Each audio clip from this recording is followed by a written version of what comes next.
mungkin ganti rugi secara psikologis, moral gitu atau gimana Mas? Dia harus direhabilitasi.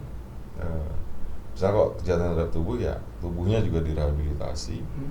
Tapi sebenarnya kalau misalkan kayak gitu, kan ini kan dana bantuan korban Mas, apakah dananya itu bagaimana mekanismenya untuk mengumpulkan dana ini supaya terkumpul dan akhirnya bisa menjadi istilahnya modal dalam tanda kutip untuk merehabilitasi korban-korban kekerasan seksual ya dalam hal ini.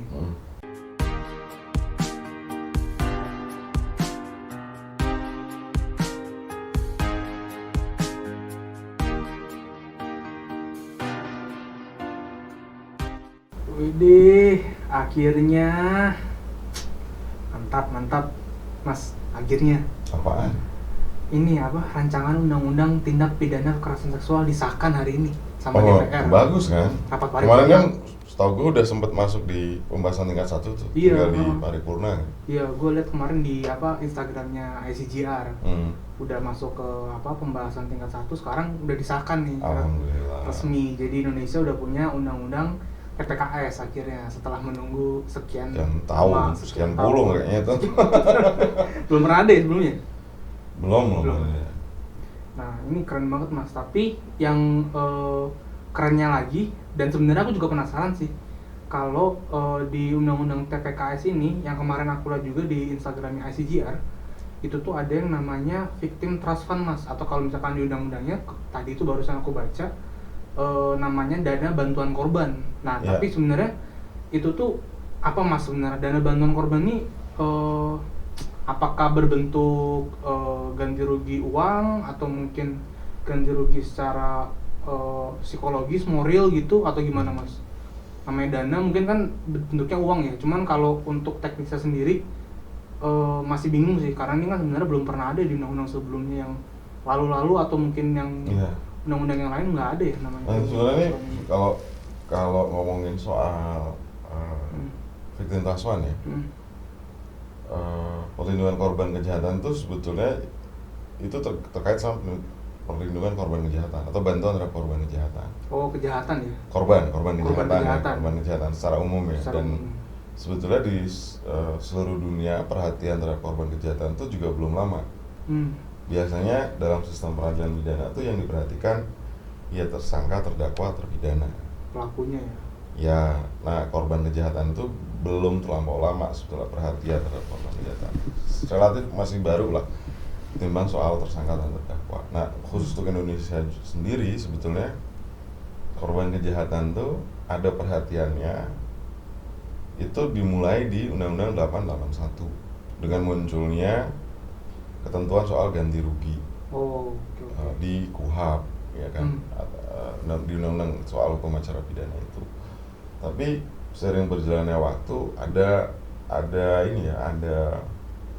desakan yang kuat agar ada perlindungan terhadap korban kejahatan yang lebih memadai, maka muncul Undang-Undang Perlindungan Saksi dan Korban.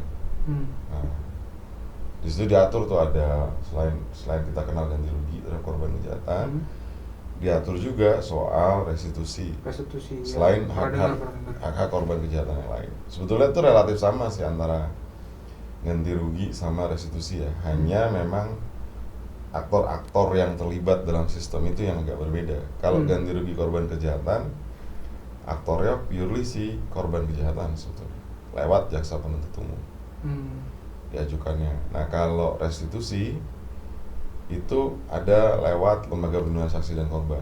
Jadi si korban korban kejahatan nggak harus ketemu sama jaksa, tapi si LPSK-nya yang jadi perantara ya. Jadi perantara. Mereka yang akan menghitung dan sebagainya. Di samping juga ada pengakuan terhadap hak-hak korban kejahatan ya. Jadi kalau kita bicara hak korban kejahatan tuh dia harus direhabilitasi. Misalnya kok kejahatan terhadap tubuh, ya tubuhnya juga direhabilitasi, mentalnya direhabilitasi, sosial ekonominya juga direhabilitasi. Jangan salah, misalnya gini, gue kasih tau ya, korban kejahatan yang ringan deh, lu pernah kecopetan nggak? Atau ditodong? Pernah kan? Dipalakin deh? Iya, pernah kan? Itu kan bagian dari kejahatan tuh. Benar-benar. Nah, lu sebetulnya berhak atas rehabilitasi psikologis. Iya, Kan kaget ya. kaget, takut. Tapi serius loh, maksud gue takut kok. Siapa yang nggak takut? Gitu. Iyalah, orang tiba-tiba lagi jalan di mana duit kamu? Ya kan ngeri ya maksudnya. Tapi Iya. kan susah itu diakses sebetulnya. Nah di undang-undang perlindungan saksi dan korban tuh kemudian dipermudah. Tapi jauh sebelum itu ada undang-undang pengadilan HAM sebetulnya, korban pelanggaran HAM berat. Terus kemudian ada juga soal terorisme. Nah itu disitulah perhatian terhadap korban mulai membaik. Nah victim trust fund itu terkait sama tadi perhatian terhadap korban. Sebetulnya itu hal yang memang harus didorong ya. Jadi tidak hanya terhadap korban kekerasan seksual sebetulnya, tapi juga korban kejahatan secara umum. Kenapa? Karena gini, kalau restitusi itu dia sebetulnya ganti rugi ya. Jadi restitusi sama ganti rugi itu cuma istilah yang digunakan. Berbeda. Kalau di KUHP ngomongnya ganti rugi, kalau di undang-undang perlindungan saksi dan korban itu bicara restitusi. Nah, tapi kedua konsep ini sebetulnya bergantung sama pelakunya ditemukan atau enggak. Satu, pelakunya ditemukan atau enggak. Kedua, pelakunya dinyatakan bersalah atau enggak. Benar-benar. Nah, tapi along the process ya, si korban ini kan tetap butuh support ya, support system, dukungan. Benar-benar. Ya kan? Nah, kalau pelakunya nggak mending ketemu tapi nggak dinyatakan bersalah gitu. Nggak mending juga sih, tapi misalnya. Tapi gimana kalau nggak ketemu? Ini si korban ini gimana nasibnya ini? Luntang-lantung. Nggak ada support system ya, bukan luntang-lantung ya. Ya mungkin ada support system tapi keluarga, tapi kan nggak semua orang terlahir jadi crazy rich kan. Iya benar. Nggak semua orang crazy rich. Jadi akhirnya muncullah ide soal victim trust fund. Gitu. Nah, ide ini sebetulnya juga relatif baru, victim trust fund. Jadi victim trust fund kalau diterjemahkan dana bantuan korban. Iya, namanya kalau di undang-undang tadi aku baca gitu sih, dana bantuan korban. Iya, literally kalau diterjemahkan ya. Tapi bisa istilahnya bisa macam-macam, ada dana perwalian atau dana macam-macam sih ya. Jadi ini menurut gue ya hal yang harus diapresiasi dari kehadiran undang-undang baru ini ya. Karena dia meletakkan korban kejahatan jadi salah satu pusat perhatian yang dianggap penting. Jangan lupa kalau nggak ada korban kejahatan berarti nggak ada penjahatnya, nggak ada peristiwa kejahatan. Gitu.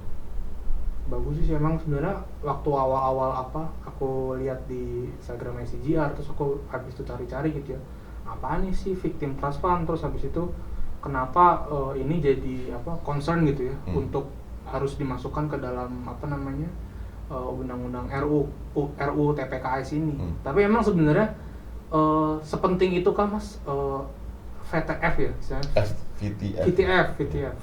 VTF atau dana bantuan korban ini masuk ke dalam sebuah undang-undang, dan apakah misalkan apa bedanya dengan restitusi gitu kan, sama-sama kalau tadi kan tergantung pelaku yang tertangkap atau enggak, tapi kalau misalkan pelaku yang tertangkap, apa bedanya dengan restitusi Mas untuk dana bantuan korban ini? Apakah ada pembeda atau mungkin jumlahnya mungkin lebih besar atau bagaimana?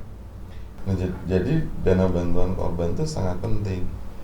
Kenapa? Karena tadi kan gue udah bilang ya, restitusi itu kalau pelakunya ditemukan dan dinyatakan bersalah.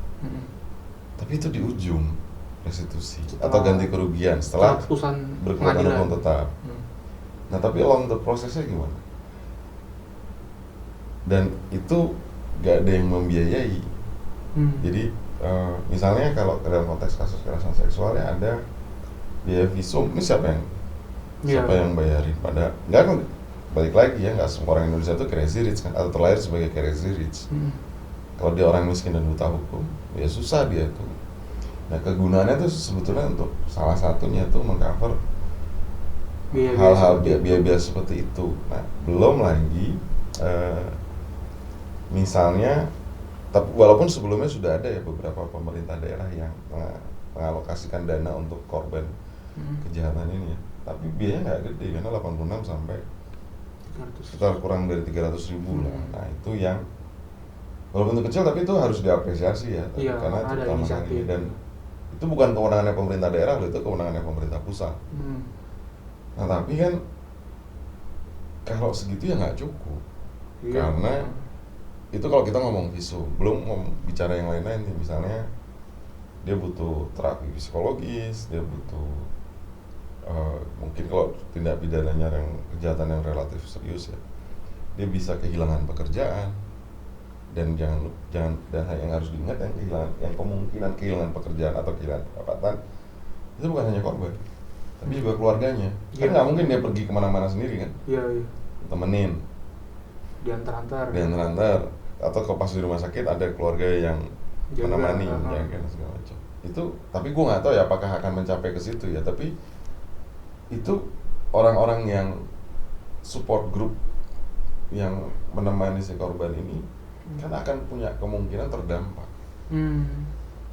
Nah seharusnya dia diatur ke, kalau menurut gue kalau nanti terjadi nih dana bantuan korbannya ya dia juga harus mencakup hal-hal yang seperti itu. Jadi nggak hanya fokus di korban ya, karena yang terdampak keluarganya juga terdampak. Korban dan keluarga korban mungkin ya jadinya. Iya, karena yang akan dapat, maksudnya gini, yang akan dapat, apalagi kalau kejahatannya serius ya, pembunuhan misalnya, apalagi ini kekerasan seksual, itu ayah orang tuanya bisa terdampak, pasangannya terdampak, iya, anaknya bisa juga terdampak, sehingga itu semua harus dipulihkan, gitu loh. Karena mereka semua harus diperhatikan kan, benar-benar. gitu. Nah, itu kenapa restitusi akhirnya nggak bisa mencakup hal yang seperti itu. Hal lain, kalau pelakunya crazy rich, nah kalau enggak, bener juga, kalau misalkan pelakunya crazy rich bisa dibayarkan restitusi itu ya. Kalau iya. misalkan enggak, nah siapa yang bayar gitu loh maksudnya. Iya benar-benar. Padahal dia harus tetap, itu kan hak dari korban kejahatan ya. Dia butuh yang tadi ya, kayak visum, pemulihan dan lain-lain. Iya, dan itu bisa panjang, nggak hanya ketika proses hukumnya selesai kan. Tapi dari proses hukum, pasca dari proses hukum itu kan masih bisa berbulan-bulan ya. Ya nggak tahu gue, tapi pasti masih ada yang perlu direhabilitasi. Makanya gue bilang itu penting karena belum tentu si pelakunya atau crazy rich. Nah kalau dia bukan, ya mending pasang badan dia. Terus korban kejahatan dapat apa kalau gini? Benar-benar. Gitu. Dan itu bagus, betul. Menurut gue itu bagus dan sangat penting, dan gue secara pribadi itu berdoa itu bisa di-enlarge ke jenis-jenis kejahatan yang lain gitu. Nggak hanya kekerasan seksual. Karena ini ya pasti ada pertama kali untuk semua hal. Iya. Itu pertama kalinya diatur untuk korban kekerasan seksual lah ya. Ya. Tapi kan yang lain juga penting. Karena nggak cuma itu tuh. Tapi sebenarnya kalau misalkan kayak gitu, kan ini kan dana bantuan korban Mas, apakah dananya itu namanya dana kan pasti ada biaya gitu ya, pasti ada uang lah, kita ngomongin ada uang yang dikeluarkan untuk korban-korban tersebut. Nah ini karena mungkin prosesnya bisa berbulan-bulan atau mungkin bisa bertahun-tahun, kita nggak tahu bagaimana pengaturannya. Tapi sebenarnya sumber dana ini dari mana Mas nanti Mas? Atau misalkan bagaimana mekanismenya untuk mengumpulkan dana ini supaya terkumpul dan akhirnya bisa menjadi istilahnya modal dalam tanda kutip untuk merehabilitasi korban-korban kekerasan seksual ya dalam hal ini. Itu kalau menurut Mas Anggara gimana tuh? Ya satu kan, kalau dari perbincangan yang gue perhatikan itu diharapkan datang dari PNBP, pendapatan negara bukan pajak. Walaupun sebetulnya gue nggak tahu sih, gue belum baca betul ya undang-undangnya apakah mengatur mungkin diatur sumber-sumber pendanaan, tapi rincinya bagaimana itu gue kurang nggak tahu ya apakah dirinci banget atau enggak. Tapi apa bedanya dengan LPDP misalnya yang untuk beasiswa luar negeri gitu? Ya beasiswa bukan hanya luar negeri kan, ada juga yang di dalam negeri. Beasiswa pendidikan lah ya. Iya, kayaknya pengen banget luar negeri. Gak pernah keluar negeri Mas. Bener-bener. Gue sekalian keluar negeri pas musim salju tuh. Gak pernah bayangin loh, maksud orang dari daerah tropis. Nah tapi apa bedanya sama LPDP? Kan itu bisa dari APBN ya. Pertama mungkin di jumpstart dari APBN, bisa dari pendapatan negara bukan pajak yang lain misalnya, bisa dari denda dari pelaku kejahatan kan sering kalau di ketentuan pidana sekarang kan banyak yang dihukum dengan hukuman penjara sekian tahun dan denda sekian ratus juta atau sekian miliar atau sekian triliun lah gitu. Nah itu kan bisa diambil dari situ biaya-biayanya, biaya pendukungnya, atau bisa dari gua atau zakat mungkin, atau donatur mungkin bisa, ya donasi pasti bisa. Terus ya itu tadi dari sumber-sumber lain atau hibah misalnya, hibah dari lu misalnya, hibah gitu untuk korban kejahatan. Nah itu tadi sebetulnya sumber-sumbernya banyak, tapi memang menurut gue sih itu sangat penting ya, untuk kira-kira diperlukan berapa sih untuk pertama kali gitu ya. Ya itu mau nggak mau memang negara harus menyediakan dana untuk pertama kali, karena nggak mungkin, ibaratnya kan baru pertama gitu ya, baru muncul sehingga perlu ada, kalau dalam bahasa undang-undang PT, modal yang di store untuk menggerakkan dana bantuan korban ini. Nah ini menurut gue bisa dari mana-mana sumber pertamanya ya, dan sumber berikutnya bisa dari macam-macam sumber, tapi memang ini harus diatur secara baik, dia juga akuntabel dan bisa diakses semua orang gitu. Termasuk kalau kan yang paling PR tuh sebenarnya kalau pelakunya nggak ketemu. Jangan sampai pelakunya nggak ketemu, dia nggak bisa mendapatkan itu, karena nggak semua kejahatan gampang ditemukan pelakunya. Iya benar. Dengan berbagai sebab ya. ada yang memang karena nggak ketemu gitu ya, atau kabur jauh kemana gitu ya. Ada yang memang nggak ketemu atau gimana lah, tapi dengan berbagai sebab. Nah, itu memang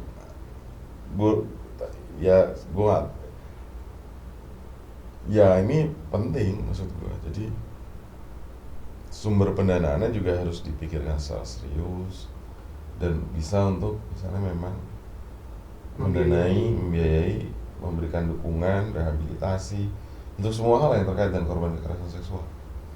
Dan harusnya itu tepat ya, maksudnya. Nah, mungkin kalau korban kejahatan banyak ya. Ya, tiap hari kalau dihitung banyak banget. Tapi kan misalnya gini, tapi karena banyak itu sebetulnya juga kemungkinan pengumpulan dana bisa banyak. Iya. Tapi ini sebagai start menurut gue ini hal yang baik, karena itu nanti bisa dikembangkan lebih jauh untuk korban-korban lain, korban-korban kejahatannya, bukan korban perasaan ya.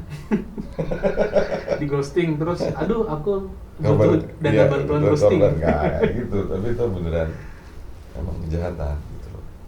Oke, ya memang bagus sih dana bantuan korban. Ini aku juga setuju sih kalau ini jadi masuk di undang-undang apa?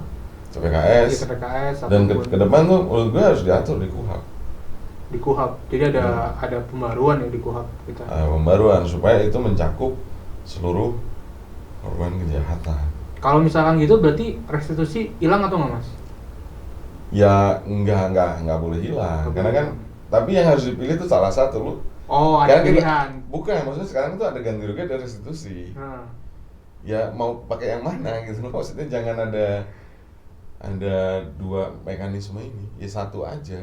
Gitu. Okay. Jadi kalau misalkan mungkin diperbarui jadi ganti rugi atau restitusi dan dana bantuan korban. Iya. Dan itu untuk semua kejahatan, semua jenis dan semua jenis korban kejahatan. Jadi tidak spesifik untuk korban kekerasan seksual, walaupun harus diakui korban kekerasan seksual itu punya karakteristik yang sangat berbeda sama korban kejahatan lainnya, karena itu serangannya kan terhadap integritas tubuh dan dipermalukan. You try to humiliate victimnya, si pelakunya berupaya untuk mempermalukan korban. Nah itu punya sebenarnya secara umum gitu punya cara penanganan yang seharusnya memang berbeda, tapi juga bukan berarti korban-korban kejahatan lain jadi nggak diperhatikan. As a start, this is very good. Dan dalam pendapat gua ini harus kemudian di enlarge kali ya ke KUHP, rancangan KUHP kan DPR juga lagi memulai ini rancangan KUHP, itu bagus banget menurut gue. Dan mudah-mudahan kan ke depan tidak ada lagi korban kejahatan yang merasa tidak diperhatikan. Iya, hak-haknya nggak terpenuhi gitu. Atau hak-haknya nggak terpenuhi. Ya kan nggak mudah lah untuk korban kejahatan. Iya. Guys, gak gampang lah lu jadi korban pemalangan gitu ya.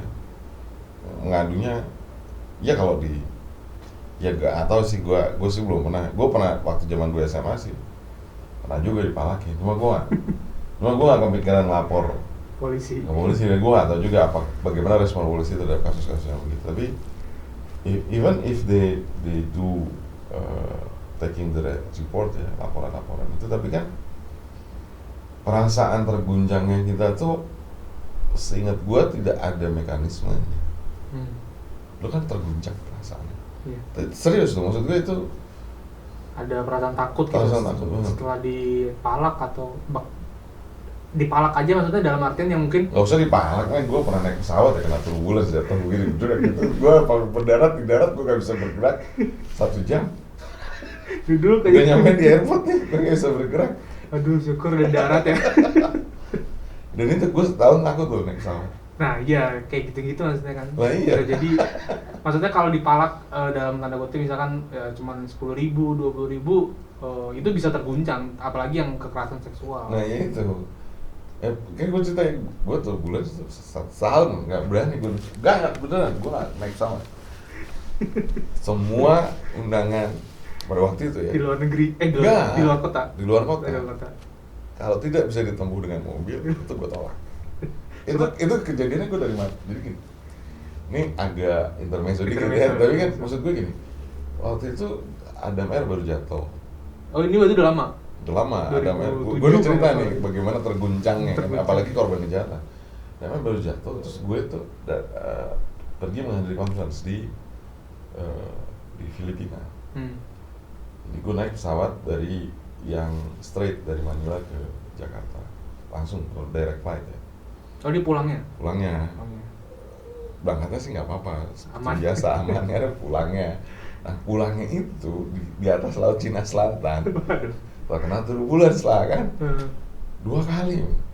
Dan gue nyampe darat itu nggak bergerak selama 1 jam. Nah, habis itu setahun gue nggak pernah naik pesawat. Mas Anggara ada tawaran konferensi di Sulawesi gitu? Ya, gue pakai alasan saya lagi ada macam-macam. Itu gue nggak pernah naik pesawat. Jadi gue bisa kebayang maksudnya gimana kalau itu kejahatan gitu loh. Ini jadi korban kejahatan. Benar-benar. Rasa terguncangnya itu, apalagi kekerasan seksual, rasa terguncangnya itu jauh daripada apa yang gue alami. Gue masih cuma nggak sekedar naik pesawat ya selama setahun gitu. Nah yang kekerasan seksual kan bisa jadi malah takut semua orang. Nggak mau keluar rumah. Jauh lebih kompleks itu, sehingga perhatian terhadap korban ini penting, dan dana bantuan korban tuh momentumnya memang tepat. Jadi apa yang diusulkan sama teman-teman ICJ itu sebenarnya menurut gue itu pas banget dan diterima lagi. Iya. Gitu kan? Accepted gitu kan? Diterima lagi, nggak ada pihak-pihak yang kontra terhadap isu dana bantuan korban, itu bagus banget. Jadi ya mari kita berharap ya undang-undang ini bisa nanti bisa berjalan dengan baik gitu, terutama untuk korban kekerasan seksual, karena ini yang korban kejahatannya memang butuh aktor yang lama di neglected, tidak diperhatikan, tidak mendapatkan perhatian yang cukup gitu dari negara, dari hukum, dan dari sistem hukum itu sendiri. Ya oke deh. Gitu, mantap. Ya amin deh, pokoknya RUU TPKS jadi undang-undang yang keren dan bermanfaat. Amin. Siap.